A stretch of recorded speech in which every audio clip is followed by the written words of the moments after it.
Bismillahirrahmanirrahim. Alhamdulillahi rabbil alamin.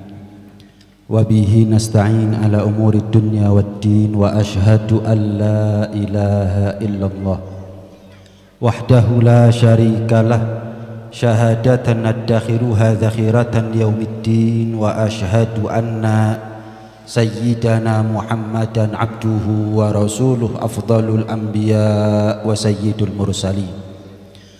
Allahumma salli wa sallim wa barik wa karrim wa majid wa azim ala sayyidina wa habibina wa syafi'ina wa gurrati a'yunina wa maulana Muhammadin wa ala alihi wa sahbihi ajma'in.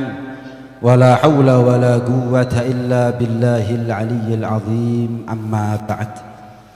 Assalamualaikum warahmatullahi wabarakatuh.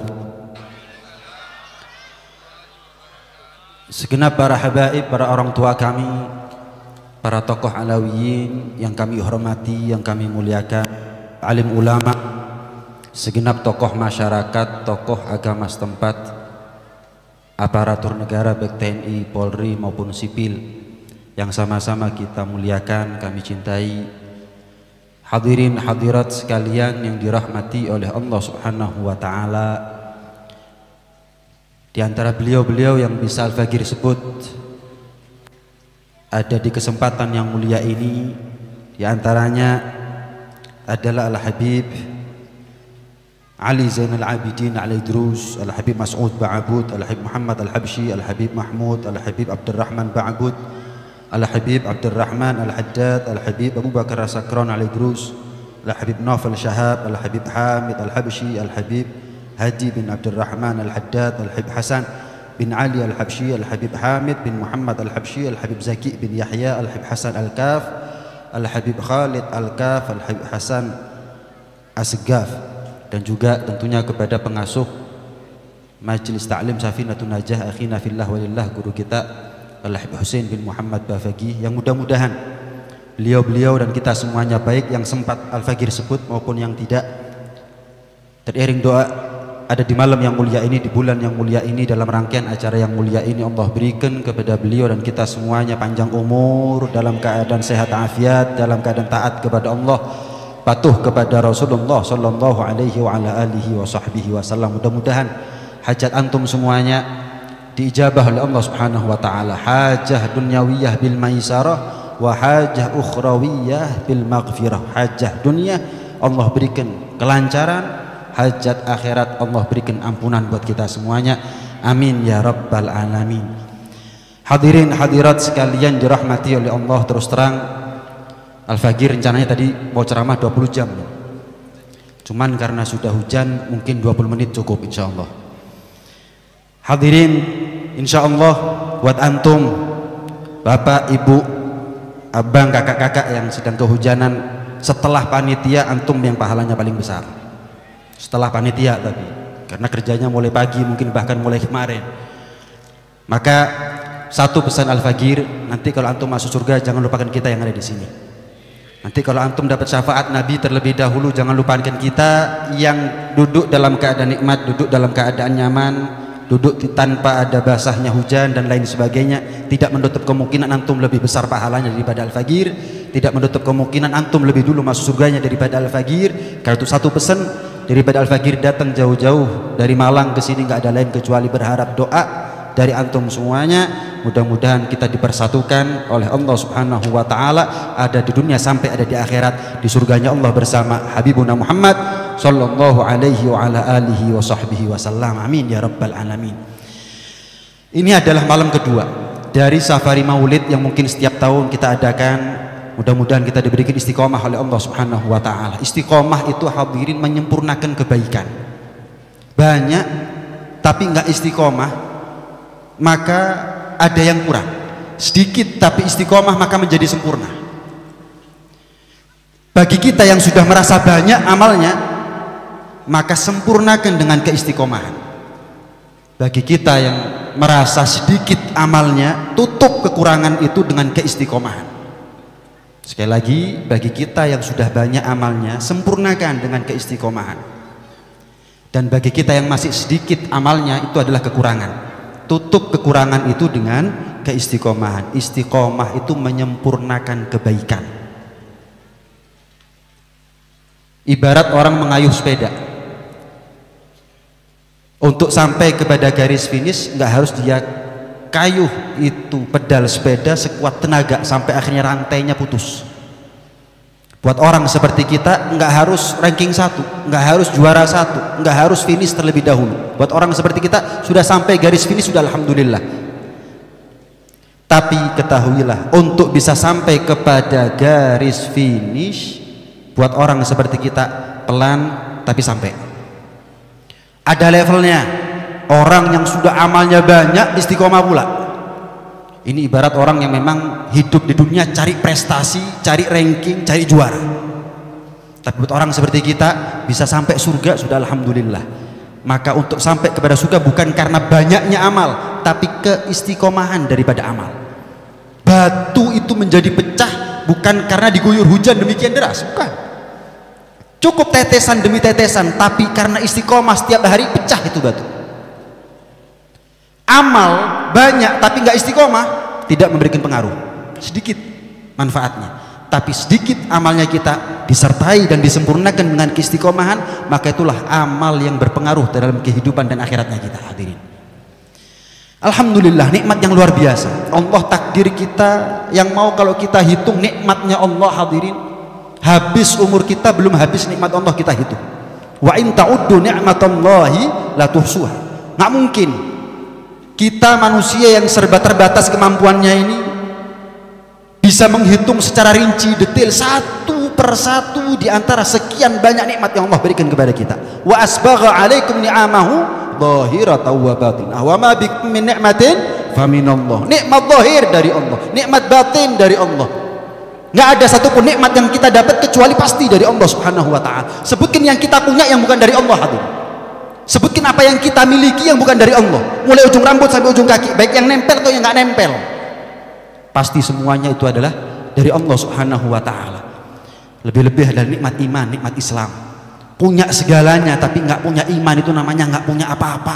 Nggak punya apa-apa tapi punya iman, itu namanya punya segalanya. Inna min na'imid dunya yakfikal islamu ni'matan. Cukup dari sekian banyak nikmat yang Allah guyur kepada kita di atas dunia, nikmat Islam sebagai semahal-mahalnya nikmat yang Allah berikan kepada kita. Belum lagi dipilih kita menjadi umat Nabi Muhammad sallallahu alaihi wasallam. Bi akramir rusli kunna akramal umam. Kita menjadi umat terbaik karena nabi kita nabi terbaik. Kita menjadi umat yang paling mulia, kuntum khaira ummatin ukhrijat linnas, ya karena nabi kita khairal anbiya. Kita menjadi umat yang pertama kali masuk surga, ya karena nabi kita dan nabi yang pertama kali masuk surga. Kita menjadi umat yang paling disayang oleh Allah Subhanahu wa ta'ala karena tidak ada rahmat yang paling besar kecuali Allah berikan itu rahmat kepada Habibuna Muhammad sallallahu alaihi wa ala alihi wa sahbihi wasallam. Berkat beliau kita menjadi mulia. Coba bayangkan, seandainya tanpa beliau, apa artinya kita? Bukan kita yang pertama kali masuk surga, mungkin tanpa beliau kita yang pertama kali masuk neraka, hadirin. Coba kita pikir sejenak, tanpa Nabi Muhammad, tanpa syafaat beliau, kira-kira nasib kita nanti di akhirat gimana? Mungkin nggak ada yang sholat gitu. Kenapa? Percuma, nggak ada harapan. Mungkin Ramadan nggak ada yang puasa gitu. Kenapa? Nggak ada harapan. Sholat tapi tidak disertai dengan khusyuk, itu sama seperti jasad tapi tidak disempurnakan dengan nyawa. Apa artinya? Puasa tapi perutnya, puasa tapi kerongkongannya, tidak dengan matanya, tidak dengan lesannya. Hancur ibadah kita. Terus kita bukan umat Nabi Muhammad, kita mau masuk surga lewat pintu yang mana, hadirin? Nggak ada lain harapan buat orang seperti kita. Syafaat Nabi Muhammad bukan harapan terakhir, hadirin. Sekali lagi, buat orang seperti kita, syafaat Nabi Muhammad bukan harapan terakhir, tapi satu-satunya harapan yang tersisa. Nggak ada lain sudah. Kalau kita sampai naudzubillah di akhirat tidak mendapatkan syafaat beliau, jangan tanya surga di mana. Sebutkan satu saja yang pantas untuk kita andalkan masuk surga selain syafaat Nabi Muhammad. Sebut apa yang kita punya. Nggak ada lain. kecuali adalah syafaat Rasulullah sallallahu alaihi wasallam. Nabi Adam itu tidak dihalalkan untuk menyentuh Siti Hawa kecuali bersalawat terlebih dahulu kepada Rasulullah sallallahu alaihi wasallam. Bahkan Nabi Adam berkali-kali taubat kepada Allah Subhanahu wa taala, tidak serta-merta begitu taubat langsung diterima taubatnya oleh Allah. Nabi Adam ada. Tapi setelah mengucapkan beberapa kalimat baru diterima taubatnya oleh Allah. Dalam satu tafsir dikatakan, Allahumma gfirli bihaqqi Muhammad. Ya Allah, ampuni aku berkat kemuliaannya Muhammad. Maafkan kesalahanku ya Rabb berkat kemuliaannya Muhammad. Bahkan Nabi Musa alaihissalam ketika memukulkan tongkat ada di atas lautan sehingga terpecah, terbelah itu lautan, diawali atas perintah Allah untuk bersolawat kepada Rasulullah sallallahu alaihi wasallam. Siapa yang nggak butuh Nabi Muhammad sallallahu alaihi wasallam? Di akhirat nanti hadirin, nggak ada yang mau kumpul sama artis, nggak ada yang mau kumpul sama orang terkenal, nggak ada yang mau kumpul sama orang kaya, nggak ada lain. Bahkan semua para nabi pun tidak ada yang mereka harapkan kecuali duduk berdampingan dengan Habibuna Muhammad sallallahu alaihi wasallam. La ya'rif qadral maulid illa man ya'rif qadral maulud.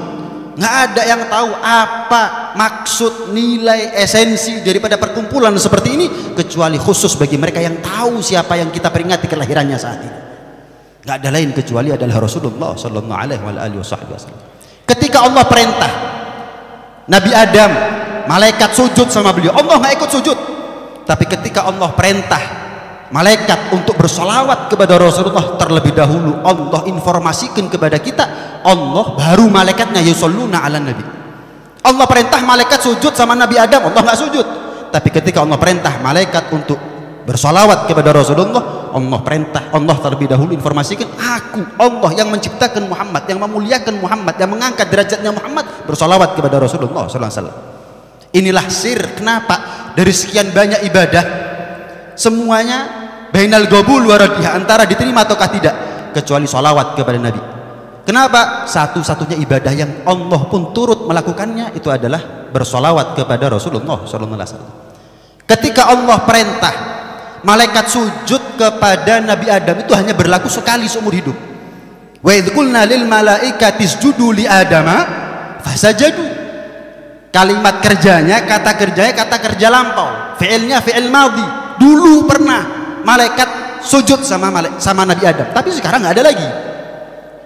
Tapi untuk kemuliaan Rasulullah, Allah bukan berfirman sallau ala nabi, tapi yusalluna ala nabi. Fi'ilnya fi'il mudhari' yadullu ala istilzam wal istimrar, menunjukkan arti kesenantiasaan hadirin.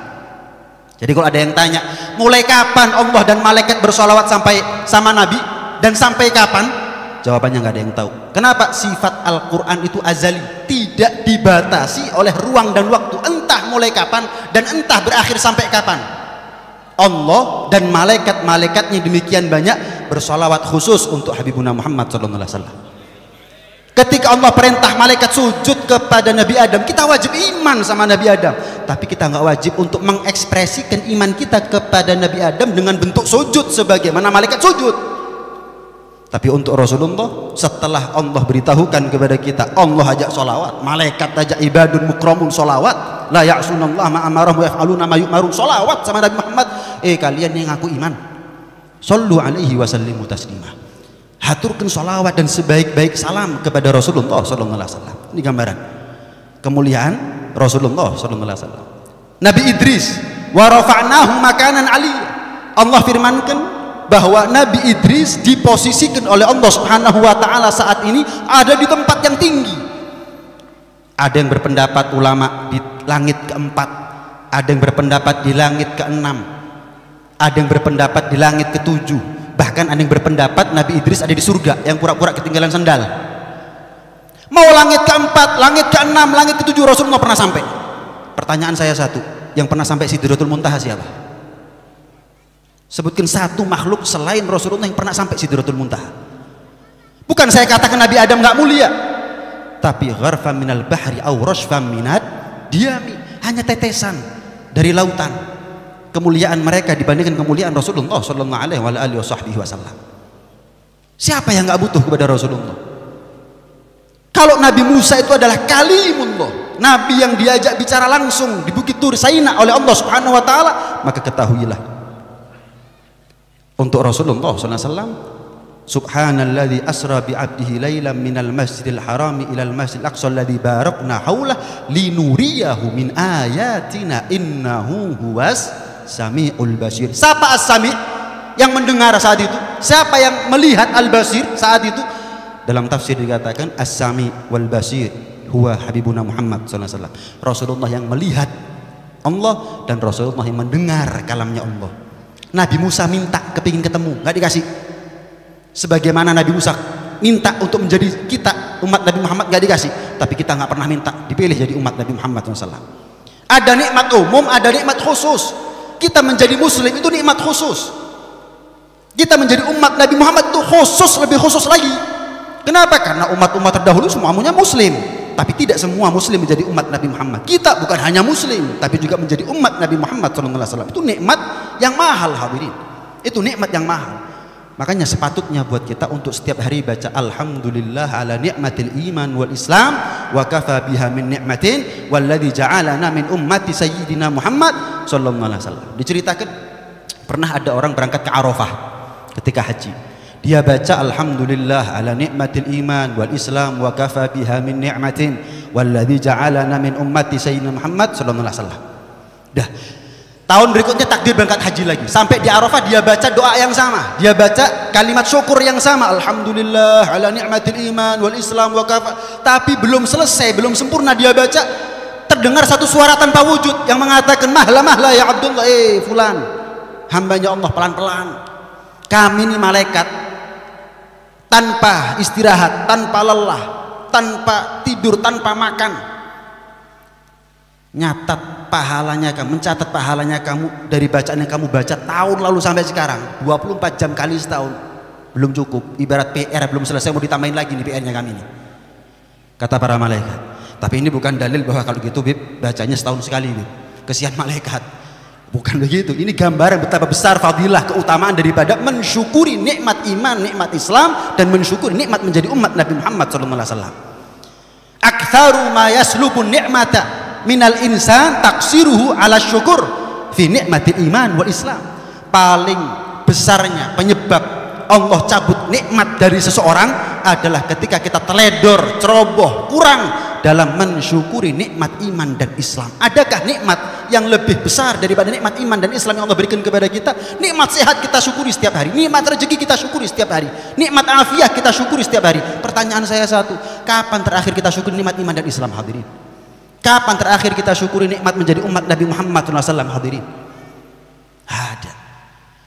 Kalau Nabi Yusuf diberikan jamal, ketampanan, dan ketampanan Nabi Yusuf hanyalah separuh, setengah daripada ketampanan Rasulullah SAW, maka ketahuilah Allah berikan kepada Rasulullah bukan hanya al-jamal tapi al-jalal.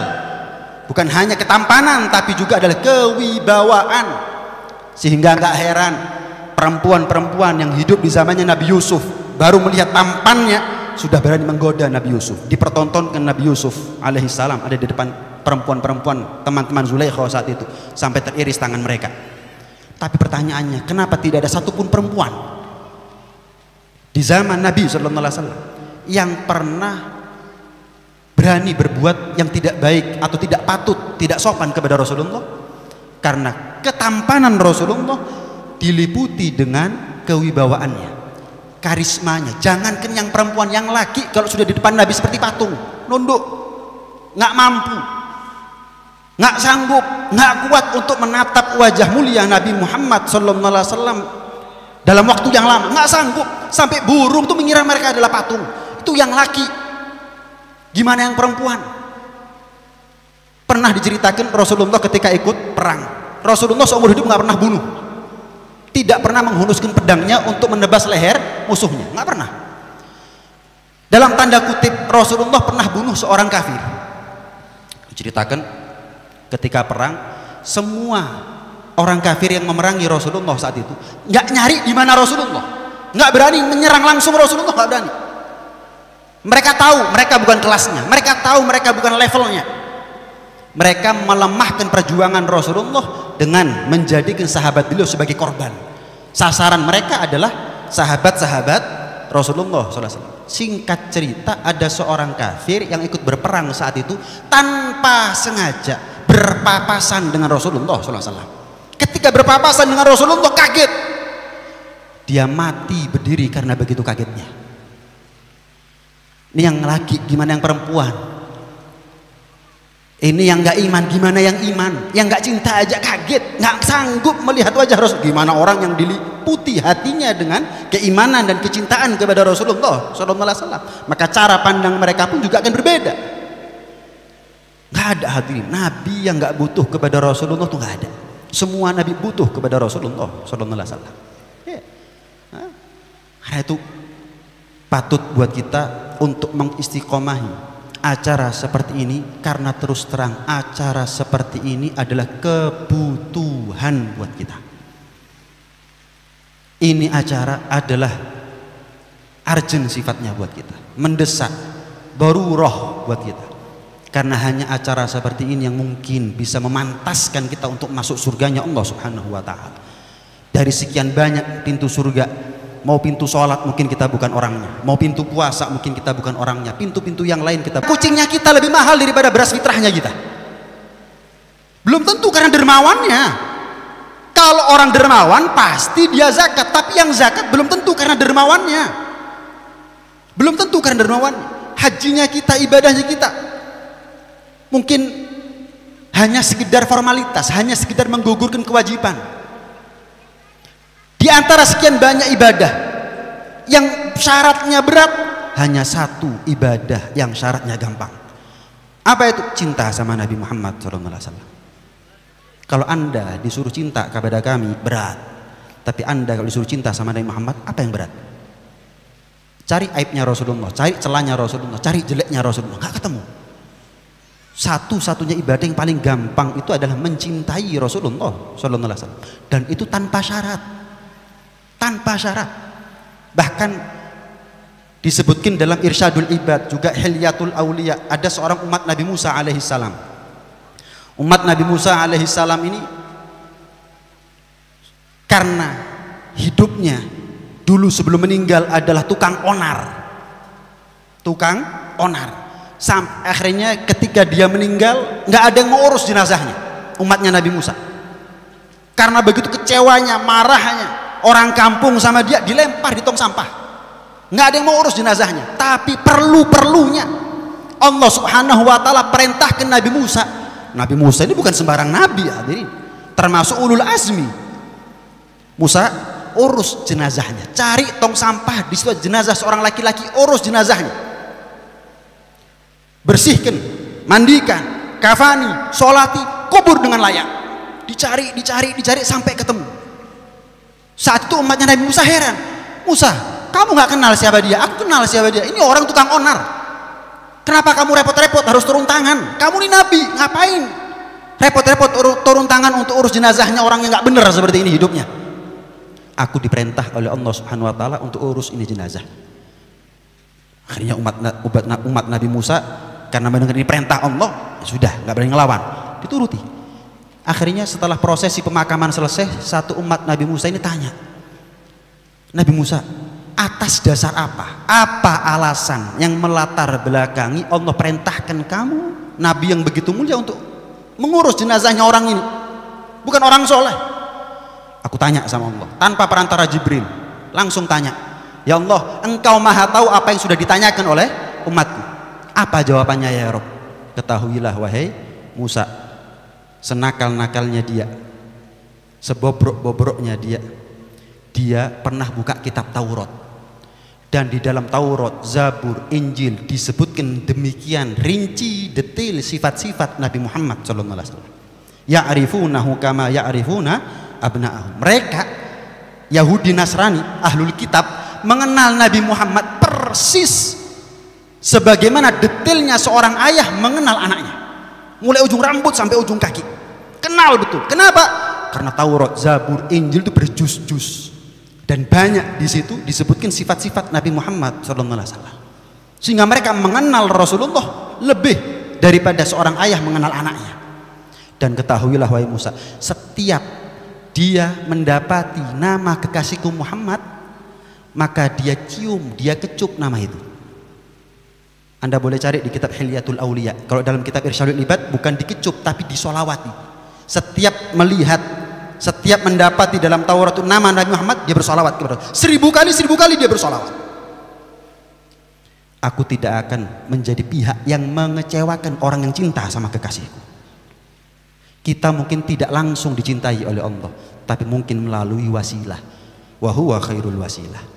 Dan beliau adalah sebaik-baik wasilah buat kita.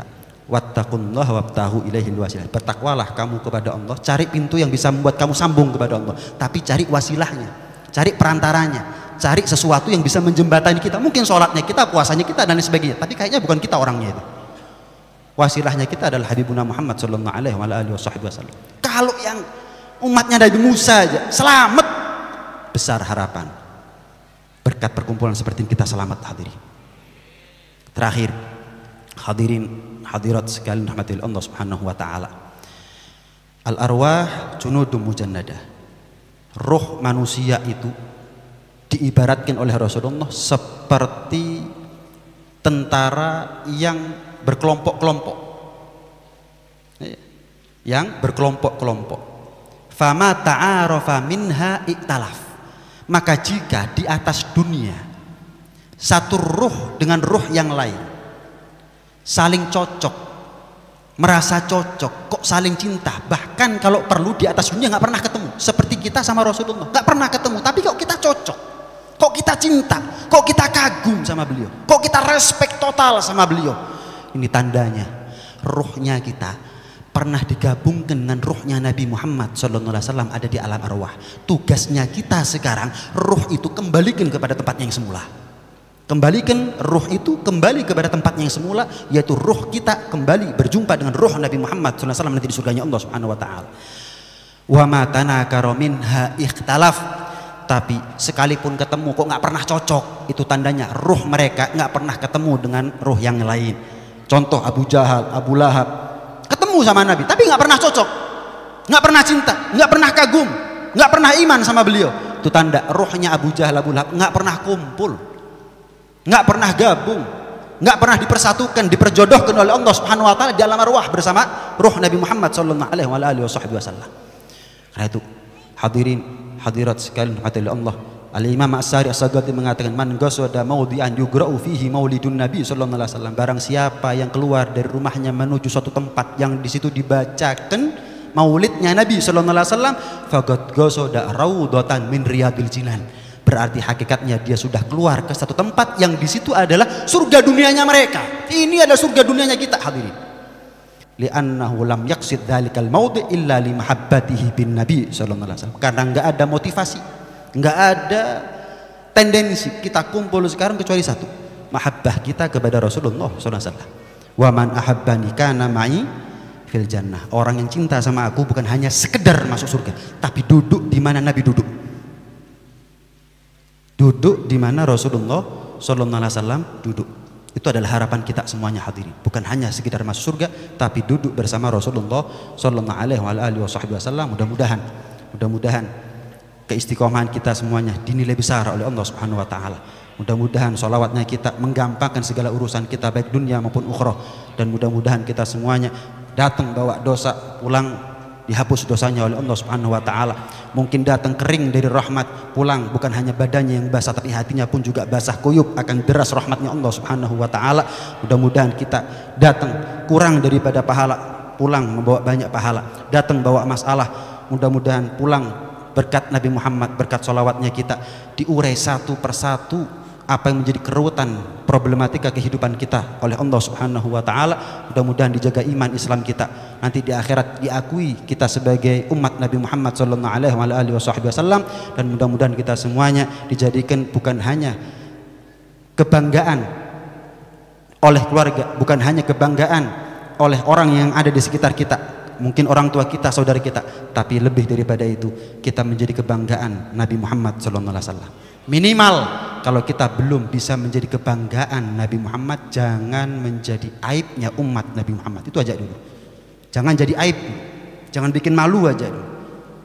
Step by step, mungkin setelah itu kita jalin kehidupan kita bisa menjadi kebanggaannya Rasulullah sallallahu alaihi wasallam. Amin Allahumma amin amin ya rabbal alamin. Ini apa yang bisa Al-Fagir sampaikan, dan Al-Fagir sampaikan terima kasih khusus kepada yang sudah berdiri rela menunggu dari tadi sampai selesainya acara, ya, masih setia, nggak pulang tapi hanya sekedar minggir untuk berteduh. Mungkin ada yang bawa anak, mungkin ada dalam kondisi yang lagi nggak fit dan lain sebagainya. Al-Fagir sampaikan terima kasih banyak, jazakumullah khairal jaza. Apabila ada salah kata, salah ucap, salah perilaku, salah adab atas kekurangan Al-Fagir, Al-Fagir mohon maaf yang sebesar-besarnya. Mudah-mudahan lain kesempatan kita kembali dipertemukan kembali oleh Allah dalam keadaan lebih baik dan lebih baik zahir maupun batin. Amin ya rabbal alamin. Hadza minni wal afu minkum. Assalamualaikum warahmatullahi taala wabarakatuh.